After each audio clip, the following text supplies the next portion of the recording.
This is Doofy McButterscotch, and we're back. And let's see, where are we? Stepmom! Yeah, Stepmom, with Ed Harris. He plays the dad, who's not in the best relationship with his wife.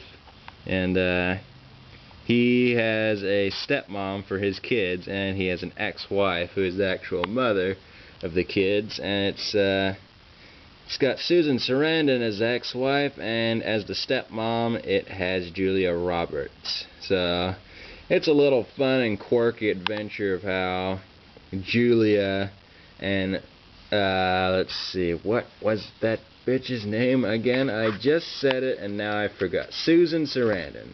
Susan and Julia didn't get along, and the kids didn't really like Julia that much. They still liked Susan a lot, but they eventually become friends over time, and everything works out. And a horrible tragedy falls on the whole family, which is a bummer. So it is a cry your eyes out kind of movie. It's not horrendous. I mean, I'm a guy, and I got through this one without killing myself, so if I can do it, you can too, if you're a guy. But, you know, it's decent.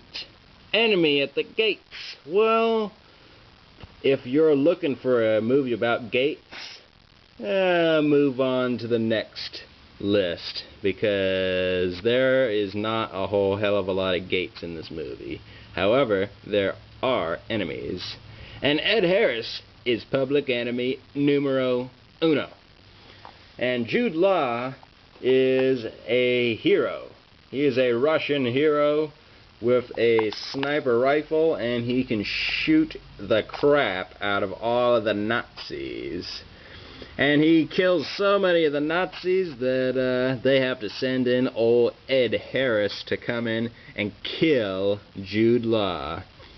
And he gets quite close. It's mostly about Jude Law going from place to place to place as a sniper, trying to find a good place to hide, a good place to shoot.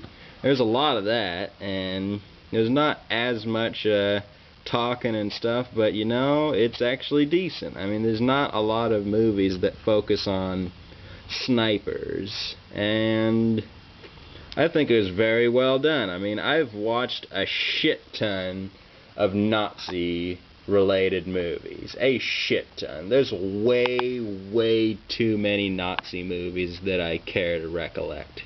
But this is one of the better ones. It had lots of killing, lots of blood. It was made around the same time as Saving Private Ryan, which, if you've watched that, you know there's a lot of blood and shit in there, so this has definitely got that. And it's got Rachel Weisz in there for sex appeal, which is decent too. And one of the most awkward sex scenes that I've ever seen in movies. You will know what I'm talking about when you see it. It just, it's not really the thing you normally see. I mean, usually a guy and a girl get together in like a bed, but this was in a sleeping bag surrounded by a bunch of sleeping guys. So if that sounds sexy to you guys, you fucked up, because it was weird, and it looked fucking weird too. It was just, it wasn't normal. Anyway, Absolute Power. Did we do this one already? Yep, we did, with Clint Eastwood. So we're done with Ed Harris. Yep. I mean, he's a real plain kind of guy. I mean, he's decent as an actor. I mean, I'd never watch a movie because he was in it. He's real plain, and he doesn't really have a lot of star power to him. He's a backup guy. He's decent, though. He's okay. Charlton Heston's List. True Lies. This one's got Arnold, and it's got... I forget the bitch's name. What is it? I gotta flip to it. Jamie Lee Curtis. Yep. It's got her in there. It's about Arnold, who is a spy, and he's going undercover to find some shit out about something and stop the villain. But of course his wife, Jamie Lee Curtis, does not know that Arnold is a spy. And if you don't know who I mean by Arnold, it's Arnold Schwarzenegger. I think Arnold should be descriptive enough. There's not a lot of Arnolds to choose from in the acting variety. So, for future videos, Arnold always means Schwarzenegger. But yeah, it's a really good action flick. A really good action flick. It's got a lot of explosions, a lot of campy and cheesy death scenes. It's definitely got those classic Arnold catchphrases. It doesn't have "I'll be back" in there, but it does have a lot of really good one-liners. It's a really good action movie. You will not get bored watching this at all. You will start watching this and you'll watch it all the way to the finish. I mean, it's not one of those movies where you watch part of it and then another part another day. It's a really, really good action movie. And when we get to Arnold Schwarzenegger's full list, there'll be a lot more good action movies on there. But it's really, really good. Any Given Sunday, however, is boring as balls. Boring!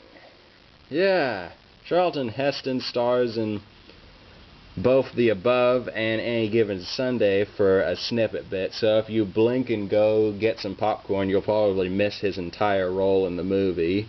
There's a lot of movies on here where he stars for like 10 seconds. Tombstone's another one. He's in there for like a second or two. But, yeah, it's about football, but it's not a good football movie. There's a lot of good football movies, like Remember the Titans. That's a great movie, and we'll get to that one when we get to Denzel Washington. But this is just a shit movie about football. It's all about management and all about going around and making sure you got the right teams, and it's not a good one. I mean, football movies shouldn't be about fucking managers. Who gives a crap about those guys? I mean, unless they're like really interesting, like if you did like something on Jerry Jones for Dallas Cowboys, I mean, that'd be interesting, but I mean, doing like a short little bit on just some prick who managed the Broncos for like 2 years, that's boring as shit. And that's what this movie was. I mean, it was just all over the fucking place. It didn't make any sense to me. They did football lingo. They related to some of the players. But it should be about the goddamn players. Focus on, like, a team or a coach, not the fucking managers. Who gives a fuck about those guys? They're boring. Fuck them. Anyway, that's what I think of that movie. Earthquake, we will do that movie in a little bit, because I'm going to have to stop it so I can answer this call. See you later.